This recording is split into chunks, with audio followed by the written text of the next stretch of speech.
Room 914. That's where the champagne glasses clinked, the ties loosened, and something I'll never forget began unraveling behind a hotel door that was supposed to stay closed. The gala had ended 2 hours ago. People had filtered out of the ballroom, buzzed, flirty, unbuttoned. Music still echoed faintly through the gold-trimmed hallways, and security was down to one yawning guy by the elevators. I was upstairs, 5 doors down, kneeling on the carpet outside our room, trying to fish my phone out of the jacket I had no business wearing. I wasn't supposed to be alone. Hallie had told me to grab her charger from the room. Said she'd meet me in a few minutes after, wrapping up a quick convo with Fletcher about next quarter's metrics. I didn't even know what that meant, but I nodded like a dog and walked away. Room 914 was quiet when I got back. Dark. I'd left the lights on, hadn't I? At first I thought, maybe housekeeping came through? Maybe someone switched our room. But then I heard it. A voice. Not loud, not moaning. Just low. A man's voice. Confident. Unhurried. And her laugh. Her laugh. I'd know that sound if the world went silent. It wasn't the laugh she gave me at breakfast. It was that version of her I hadn't seen in months, maybe years, breaking through the walls I'd been patching up with denial and discount wine. I didn't knock. I didn't burst in. I just listened. 30 seconds. That's all I gave myself. 30 seconds to stand there, heart pulsing in my ears, mouth dry, knowing something irreversible was unfolding 5 feet from me. Her voice floated through the crack under the door. Flirtatious. Unapologetic. She sounded alive. And I was stone. Then footsteps. Closer. Quick. I panicked and backed away, hiding in the corridor near the ice machine. The door opened. Hallie stepped into the hallway, hair messy, phone in hand, adjusting her dress like she'd just changed outfits. She didn't see me right away, not until I stepped out and said her name. Her whole body jerked like she'd seen a ghost. She dropped the phone. Ellis. I thought you were still downstairs. Her words stumbled. I didn't ask questions. I just looked at her. And she did the one thing I never expected. She reached for me, tears already welling, lips moving silently. She reached out like I was something she suddenly remembered she wanted. And I leaned forward, close enough for only her to hear. Not after that. Her hand froze midair. I didn't wait for excuses. I didn't want an explanation dressed up as regret. I walked away, down the stairs, out of the hotel, out of whatever spell I'd been under for far too long. And I still don't know if she stayed in that hallway crying, or went back inside and closed the door behind her. All I know is room 914 stayed quiet behind me. But everything in me was screaming. I didn't go home. I didn't even think about going home. I just wandered into the hotel lobby like a ghost, unsure of where my feet were taking me. The room was full of laughter, clinking glasses, and people too caught up in their own self-importance to notice a man unraveling in plain sight. Somehow, that was comforting. I stood near the bar, ordered a soda water with lime so I wouldn't look completely out of place, and stared at the marble floor while trying to keep my hands from shaking. People passed by and nodded, smiled. One guy from Hallie's department, I think his name was Micah, clapped me on the back and said something like, "Killer turnout tonight, huh?" I nodded, couldn't even form words. I could still hear her voice from that hallway. I could still smell her perfume, mixed with someone else's cologne, and it made my throat burn. I didn't want to imagine what happened behind that door, but my mind was already doing the work, filling in blanks, adding shadows, stitching together a scene I wasn't supposed to witness. But I had heard just enough. I sat down in one of the oversized chairs by the fireplace, the kind meant for posing rather than comfort, and tried to breathe normally. A woman with a name tag reading Kelly, Operations plopped down beside me, kicked off her heels, and started talking about how exhausting these events were. I nodded like I was listening. She mentioned something about the open bar and someone making out in a supply closet. I smiled. Or at least, I think I did. My body was still moving, still pretending to be human, but my head was a mile above the room, floating somewhere between fury and humiliation. I stared at my wedding ring. It suddenly looked foreign, heavy, like it belonged to someone else. I tried twisting it off, but my fingers had swollen from the heat of the room, or maybe from the shock. It wouldn't budge. Then I saw her again. Hallie had come back downstairs. Alone. She scanned the room like she was trying to spot me from across a battlefield. When her eyes landed on me, I expected her to hesitate, to slink away. But no, she walked straight toward me with that expression she always used when she wanted to pretend nothing happened. Calm. Steady. Like she hadn't just blown up everything we were. Ellis, she said softly as she reached me. Can we talk? I didn't stand. I didn't move. I just looked up at her with what I imagine were the emptiest eyes I've ever had. I think we already did, I said. She crouched next to the chair, lowering her voice like we were just another couple at a party, not two people standing at the edge of a crumbling cliff. It's not what it looked like, she said, and I almost laughed. I didn't, but I almost did. I leaned a little closer, like I was letting her in on a secret. Tell me, Hallie, what did it look like? Because from where I was standing, it looked like you brought him back to our room. She flinched, just slightly, but I saw it. She dropped her gaze, bit her lip. I wasn't thinking straight. I had too much to drink. He followed me up. He followed you up? I repeated, the words coming out sharper than I intended. You just happened to take the elevator to our floor? Into our room. She didn't answer, just stood there, holding her arms like she was cold. She looked nothing like the woman who used to fall asleep on my chest whispering stories about the future. She looked small, scrambled, guilty, maybe, or maybe just caught. Please don't do this here, she whispered, glancing at the people nearby. Right? I said, standing up, because it would be embarrassing if anyone knew. She reached out again. Her fingers brushed my wrist. That tiny, habitual gesture that used to mean everything. I pulled away. I already told you, Hallie, I said. Not after that. And I walked past her. This time not toward the exit, but toward the elevator. Not back to room 914. Just somewhere else. Anywhere else. I didn't know what I'd do next. I didn't know where I'd sleep. I didn't know how to tell my parents. Or what I'd say to her sister, who always said we were relationship goals. But I did know one thing. Whatever this was, it was no longer us. And I think she finally realized that too, as I disappeared into the elevator and left her behind in the ballroom that was now way too bright, way too loud, and full of people who had no idea what just died on that floor. I ended up in room 910. Not because it was mine, not because anyone invited me, but because the door was propped open just enough that I could hear muffled music, laughter, and someone saying, he's probably not coming back anyway.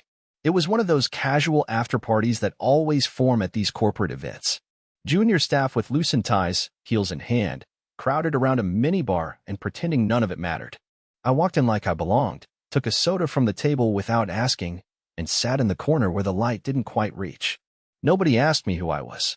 They were too busy talking about sales targets and some embarrassing karaoke moment from earlier. But I kept one ear open, not for gossip, for her voice. I kept expecting Hallie to show up at the door, pretending everything was okay, laughing too loud to prove some invisible point. She didn't. Not yet. Instead, I watched people move around like nothing had shifted. I wanted to scream that the ground had split open upstairs, that someone was tearing a marriage apart one whisper at a time. But I stayed silent. That's what I do. That's who I've always been. After 20 minutes, I slipped out and made my way to the end of the hallway. I don't know why I did it. Maybe I was punishing myself. Or maybe I needed to see if she'd gone back. Room 914 was dark. Quiet. I stood there, staring at the door, hand hovering near the handle even though I didn't have the keycard anymore. I didn't need to go inside. I already knew what had happened there. I could feel it, smell it, even the faint trace of perfume still hanging in the corridor. Hers. His. I started walking away, but then I heard it. Laughter. A voice I recognized. Not hers. His. Fletcher was in 916. 2 doors down. The voice was unmistakable, smooth, arrogant, filled with that casual confidence I'd never been able to fake. He was talking to someone on the phone, loud enough that I could catch every fourth word through the paper-thin wall. I pressed closer. Not proud of it, but something in me needed confirmation. Needed something real to hold on to besides the echo in my chest. She'll come around, he said. She always does. Pause. Nah, he walked. Would have done the same. Guy looked like a kicked puppy. Another pause. She's probably crying about it now, but give her a week. Tops. I don't remember walking away. I don't remember reaching the stairwell, but I do remember gripping the rail so tight my knuckles went white. My body was on fire. Shame. Rage. All of it blurring together until my knees nearly gave out. I sat on the cold stairwell floor and stared at the emergency exit sign like it might tell me what to do next. She'll come around. She always does. That wasn't just arrogance. That was familiarity. That wasn't a one-time mistake. That was a pattern, a dance they'd done before, which meant I hadn't just stumbled onto a moment of weakness. I'd walked into a chapter that had already been written, one they were planning to keep writing without me. I thought about our house, the framed photo in the hallway from our trip to Mendocino, the coffee mugs she bought with the little E and H on them, the plants I watered every morning while she scrolled her phone in silence. It was all fake. Or maybe it had just been dead for a long time, and I was the only one still performing CPR. My phone buzzed. Her name. I didn't answer. I couldn't. She texted next. Please come back. We need to talk. I stared at it until the screen went dark. And for the first time that night, I cried. Not loud. Not dramatic. Just quietly. Bitterly. Because I wasn't sure what hurt more, what she did, or how easily she thought I'd come back after it. It was sometime after 1 a.m. when I finally stood up from that stairwell. My legs had gone numb. My shirt clung to my back with stale sweat, and my tie, still around my neck like some stupid symbol of who I thought I was supposed to be that night, felt more like a leash I hadn't noticed tightening until now. I didn't know where I was going, but I walked. Not back to the lobby. Not to room 914. I walked out through the service exit, past 2 hotel workers on a smoke break who didn't even look up, into the parking garage. I found a quiet spot between 2 pillars and sat on the cold cement floor like a man trying to disappear. My phone buzzed again. Ellis, please. I need to explain. Just come upstairs. 5 minutes later, another message. I'm in the room. Alone. I swear. Please. Just talk to me. Then a third. It wasn't what it looked like. That line broke something in me. Because if there's one thing I know, it was exactly what it looked like. And she knew it. But she was still trying to put a coat of paint on it. Make it sound like I'd misinterpreted her welcoming another man into our room. Into our marriage. Into whatever was left of my dignity. I went back in, not because I believed her, I didn't, but because I needed to look her in the eyes and see how far she'd go to lie to me. I needed to understand just how much of our life she was willing to burn down and still try to convince me the house was standing. I swiped my card at the front desk, told them I was locked out of my room. They gave me a spare with barely a glance.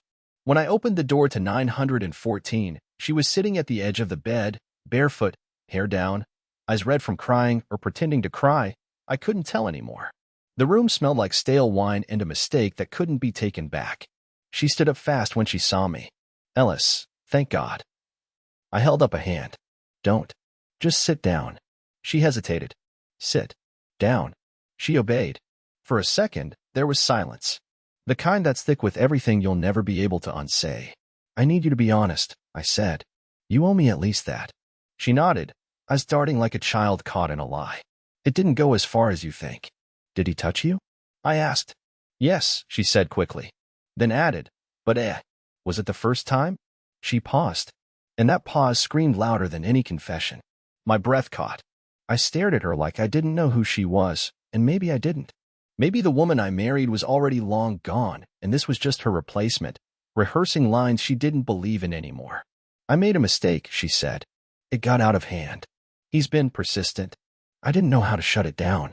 And tonight, I'd had too much to drink. I wasn't thinking straight. He followed me up here. I didn't plan it. You brought him here. I interrupted. This room. You brought him to our room. And you expect me to believe you didn't plan anything? It wasn't like that. Then what was it like, Hallie? I snapped, my voice louder than I meant it to be. Because from the hallway, it sounded a lot like 2 people who weren't strangers, who weren't having their first mistake, who had a rhythm. She started crying then. The real kind, I think. The one that comes when the story you've built starts falling apart in your hands and you realize the only thing left to do is beg. Please, she whispered, don't throw everything away over this. That line hit me in a way I didn't expect. I was throwing everything away? I took a step back and let the weight of those words settle. I didn't throw anything, I said quietly. I spent the last year trying to hold us together, while you were out building something else. I gave you room to breathe. I gave you every benefit of the doubt. I stood next to you at every party while you floated toward other rooms, other people, other lives. You want to talk about what's being thrown away? You already lit the match, Hallie. I'm just stepping back before the flames take me too. She covered her mouth like she was about to scream, but nothing came out. I turned toward the door, grabbing my bag from the corner. I'm going to stay with my brother for a while, I said. You'll get a call from a lawyer. And when that happens, don't lie to them. Tell them what you told me, that it wasn't what it looked like. I walked out before she could answer. I didn't slam the door. I didn't say goodbye. I just left. And for the first time in years, it felt like I was finally walking away from something that was never mine to hold. The drive to my brother's place was nearly silent, except for the low hum of tires against wet asphalt. It had started to drizzle by the time I reached the interstate, and the sound of the rain on the windshield felt more like a lullaby for the dead part of me I hadn't quite buried yet. I wasn't crying. I wasn't yelling. I wasn't anything. I just drove, staring at the taillights ahead like they might lead me somewhere that didn't feel like failure. Grant lives 35 minutes outside the city in a modest split-level house with his wife and their 2-year-old son. He's the kind of guy who doesn't need much to be happy. A backyard, a fridge full of leftovers, and a recliner that permanently smells like popcorn and baby wipes. He opened the door in a ratty hoodie, bleary-eyed and confused, holding a spoon like he thought I was a burglar. "Ellis? It's almost 2 a.m. Man, are you okay?" I shook my head, and something about that small movement made my lips start to tremble. "She cheated," I managed to say. He didn't ask questions. He just pulled me inside, locked the door, and poured me a drink without even looking back. That night I slept, barely, on the couch, curled under a blanket that still smelled like his dog, listening to the baby monitor crackle from the other room. I stared at the ceiling and tried to remember what our first kiss felt like. Not because I missed it, but because I couldn't feel it anymore. I couldn't feel anything tied to her without bitterness seeping through the edges. By morning, I had 9 unread texts from Hallie and 2 missed calls. I didn't open them. I forwarded everything to a separate folder titled Legal and turned off notifications. Later that day, while Grant's wife took the baby to her mother's, I finally told him everything. I didn't sugarcoat it. I told him about Fletcher, the hotel room, the lies, the phone call I overheard 2 doors down. He didn't say much at first, just listened with that quiet intensity only older brothers seem to master. When I finished, he stood up, grabbed the remote, and muted the game he'd been pretending to watch. "You need to understand something," he said. "This wasn't a mistake. It wasn't some drunken accident. This was a choice. Repeated, deliberate, and whatever part of you still wants to fix it. You need to kill that now." I nodded, but his words didn't hit until much later. Because part of me, the stupid, broken part, still wondered if I could have done more. If I'd loved her better, complimented her more, been more adventurous in bed. Had I made it too easy for someone like Fletcher to find the cracks? That night, I got an email. Subject line, "You don't know the full story." It was from a woman named Kira. No last name. Just a long paragraph that started with, "I don't know if you remember me. We met once at last year's winter formal. I'm on the same team as Hallie. I wasn't going to say anything, but I can't watch this happen anymore and stay quiet." I read every word of that email like it was evidence at a trial I didn't ask to be a part of. Kira went on to describe how Fletcher and Hallie had been flirty since before she even joined the firm. How they'd left conferences together. How everyone noticed, even joked about it behind their backs. But no one ever confronted it because, and this part stuck with me, she always looked like she got away with things. I sat back in my chair and let that sentence settle in my gut like acid. Got away with things. Had I enabled that? Had I spent years building her a runway with my silence and support so she could take off into someone else's arms? I replied to Kira only once. "Thank you for telling me the truth. I wish it had come sooner." And I meant it. Later that evening, Grant and I sat in the backyard with beers in hand, watching the sun bleed out behind the trees. He asked what I was going to do next. I didn't answer immediately. Eventually, I said, "I think I need to start by remembering who I was before her." And even saying that out loud felt like something inside me had finally shifted. Because maybe I'd been so wrapped up in saving the marriage, in proving I was enough, that I forgot I already was, before she ever learned how to weaponize my patience. But I also knew something else. Hallie wasn't done. She'd come back. She'd spin her own version. She'd try to write her way back into the story. And I had no idea how far she was willing to go to erase what really happened. 3 days passed without a word from me, but Hallie didn't stop. She shifted tactics. Her texts changed tone, from desperate to measured, then from pleading to composed. And then suddenly, as if coached, her messages read more like a script. Clean, controlled, sanitized. She wanted to meet, just to talk. She said she wanted to understand how I was feeling. said she wasn't ready to give up on us. That last one almost made me laugh out loud. Give up? As if it was still hers to hold on to. As if she hadn't already handed it over in a hotel room that reeked of betrayal. Then, on Thursday, I got a call from my mom. Not unusual, but the second I answered, I could tell something was off. Her voice was tight, nervous. She danced around the topic for a full minute before she finally said, I saw Hallie today. At the market. I froze. What? She came up to me, Ellis. Said she was trying to respect your space, but that she's worried. She said you've been staying with Grant and that she hasn't been able to reach you. That she's sorry. I didn't say anything. I couldn't. My mind was already racing, trying to figure out what her angle was. She cried, Ellis, my mom said. Said it was a misunderstanding. That she needs a chance to explain. I told her it wasn't my place, but, well, she seemed really broken. I swallowed hard. She wasn't crying when she opened that hotel door. There was a long pause on the line. Then my mom whispered, Is it true? Yes. I could hear the wind shift on her end. Her breath caught. My mother has always loved Hallie. Defended her. Treated her like a second daughter. So much so that I think, in some twisted way, Hallie counted on that. Knew how to weaponize the image she'd spent years crafting. It wasn't just me she betrayed. It was the whole illusion. Later that afternoon, I found out she'd also texted Grant's wife, Rowan. Told her she'd been ambushed at the event. Claimed Fletcher had manipulated the situation, that I'd walked in during a heated conversation and made assumptions. She even said she'd been trying to end things that night. That she hadn't meant for it to go that far. She was rewriting the story.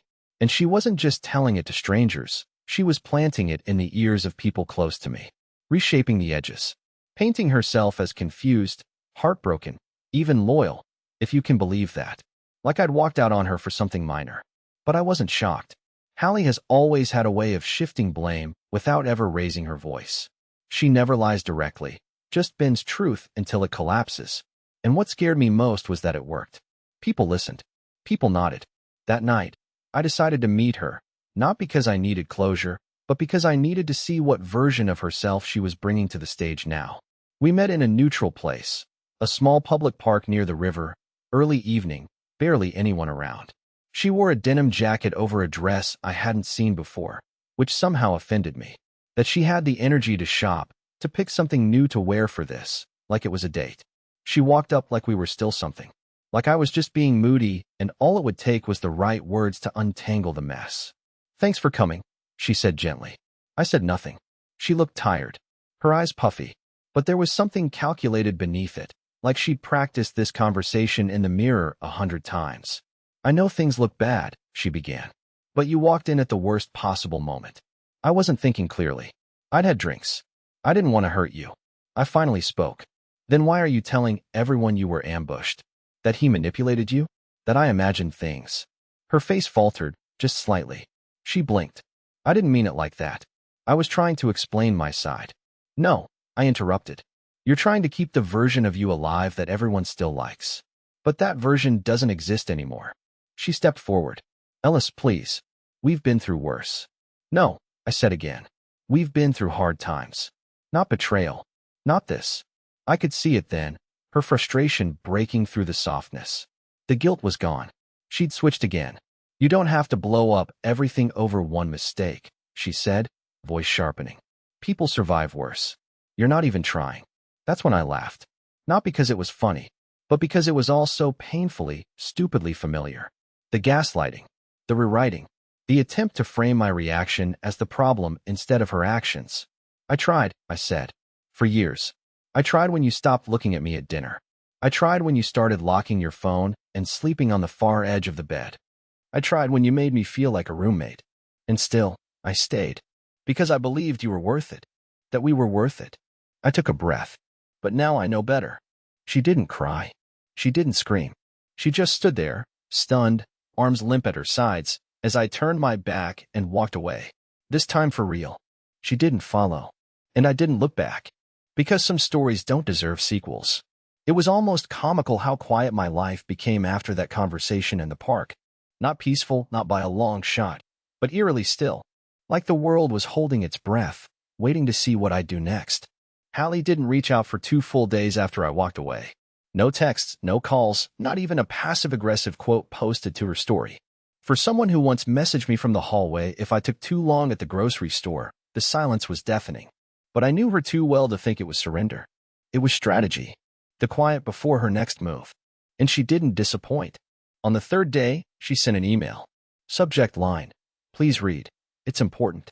That phrase alone made my stomach tighten. Because Hallie never sent emails. If it wasn't spoken or texted, it didn't happen. So I knew, before even opening it, that this was her last shot, her final attempt to twist the story into something she could live with. I clicked. It wasn't a confession. Of course it wasn't. It was a document. A neatly crafted, bullet-pointed summary of our situation. No emotion. Just the illusion of structure. She had organized it like a project recap, outlining what happened, her perception, my reaction, and then, unbelievably, potential next steps. Under what happened, she wrote: an inappropriate but brief exchange occurred between myself and a colleague, which Ellis misinterpreted under emotionally heightened circumstances. Under her perception, she wrote: I have been under significant workplace stress and unfortunately allowed blurred boundaries to form with someone I should have kept professional distance from. And under my reaction, Ellis made a unilateral decision to vacate our shared space and cut off communication without full discussion of the incident. Then came next steps. Options. Like this was a business merger. Like we could just vote on which direction this whole disaster should go. Counseling. Temporary separation with communication plan. Mediation with trusted family support. I read it 3 times, unable to decide if I was more insulted or baffled. There was no mention of remorse. No raw acknowledgement. No, I broke your heart and shattered our trust, and I don't deserve your forgiveness. Just a PDF-style cover-up. She didn't want to fix us. She wanted to fix the optics. To manage the fallout like it was a crisis at her job, an HR incident to be contained and resolved before Q3 review. And that's when it hit me. I had married a PR campaign. I didn't reply, but I printed the email and handed it to my lawyer. Because if she was drawing lines in legalese, I'd make sure the next line was the signature on our divorce papers. Later that week, I got a call from her sister, Brenna, someone who had always been more honest with me than Hallie ever was. She sounded tired, nervous. She told Mom you were having a breakdown, Brenna said.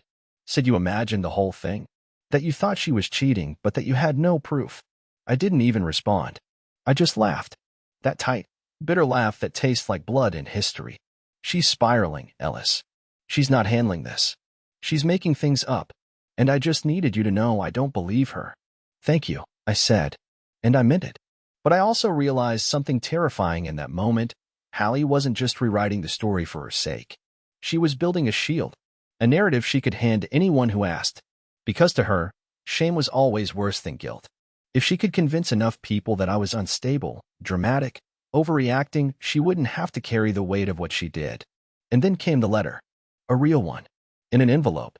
Delivered to Grant's house by courier. I recognized her handwriting immediately. I almost didn't open it. I stood by the mailbox for 5 full minutes, debating whether to just light it on fire and walk away. But curiosity, or maybe closure, won. Inside was 2 pages of emotional gymnastics. No header. No greeting. Just her voice, pouring out like a diary entry written for an audience. She talked about how our love deserved more than a single night to define it. How I had always been too quick to retreat when things got hard. How Fletcher was a symptom, not a cause. And then the most damning line. If you had paid more attention to me instead of playing the victim, maybe I wouldn't have had to find validation somewhere else. That was it. That was the sentence that turned whatever frayed thread of forgiveness I still had into ash. Because it wasn't just a confession. It was a weapon. A last-ditch effort to convince me that this wasn't betrayal, it was punishment. That I had driven her to it. I folded the letter slowly, placed it back in the envelope, and slid it into the trash. And that night, I wrote my own letter, not to her, but to myself. It wasn't poetic. It wasn't long. It was just a promise. Never again will I apologize for being broken by someone who was already cracked. Then I turned off my phone, closed the curtains, and for the first time in weeks, I slept like someone who had finally let go. The weeks that followed weren't magical. There was no grand epiphany, no soaring music, no one saying, "See, everything happens for a reason." There was just silence, strange, unrecognizable silence. And for a while, it was the hardest thing in the world. Waking up and not checking my phone. not listening for her footsteps, not feeling the weight of her presence in every room, every object, every routine I used to share with someone I thought I knew. The silence made me confront everything I'd ignored, and eventually, it made space for something I didn't expect. Peace. Not immediately, not completely, but enough. The divorce was clean. Faster than I expected, actually. I think, deep down, even Hallie knew she couldn't rebuild what she'd burned down with a smirk and a spreadsheet. Once her attempts to rewrite the story collapsed under their own contradictions, she went quiet. The last time I saw her was outside the courthouse. She nodded at me like we were strangers passing on a train platform, and maybe that's all we ever really were. The real shift didn't come from leaving her. It came from rediscovering myself. I started doing things I hadn't done in years. Not dramatic things. I didn't run a marathon or go skydiving, but small, human things. I made my own breakfast again, and not just toast. I read real books, not just headlines. I walked without my phone, watched sunsets without needing to take pictures of them. I even got a dog, a rescue mutt named Jasper with crooked ears and no sense of personal space. He sleeps beside me now, snoring like an old man, and for once the sound doesn't make me feel alone. And then, last month, something happened that I never would have predicted. I met someone. Her name's Marin. She's not flashy, not someone who commands attention when she walks into a room, but she sees people. She listens. The first time we talked, it wasn't about jobs or exes or trauma. It was about lemon bars. She was buying the last one at the bakery I'd been frequenting on weekends, and I made some sarcastic comment about her having excellent taste. She offered me half. Just like that. We sat outside under a crooked umbrella and split it like two kids on a playground. I didn't tell her my story. Not yet. She didn't ask. She just smiled the way people do when they're not trying to impress anyone, and I swear, I hadn't seen a smile like that in years. We've gone on a few dates since then. Nothing too serious. No big declarations. But it feels easy. Honest. Like maybe this chapter won't be built on silence or suspicion. Like maybe love isn't supposed to feel like something you constantly have to rescue. I've learned that betrayal doesn't define you unless you let it. That people will lie, rewrite, manipulate, but truth has a way of waiting patiently. And when you're finally ready to stop surviving and start living, it's still there, like a doorway you always knew existed but forgot how to find. So here I am, months later, in a home that's small but mine, with no lies under the floorboards and no unanswered questions in the dark. I'm still healing, still learning how to trust again, especially myself. But when I think back to that night, to her reaching for me on the dance floor, trying to reel me back into a story I didn't want to read anymore, I remember the words I whispered. Not after that. And I'm proud of them. Because that night, for the first time in a long time, I finally chose me. And this time, I'm not letting go.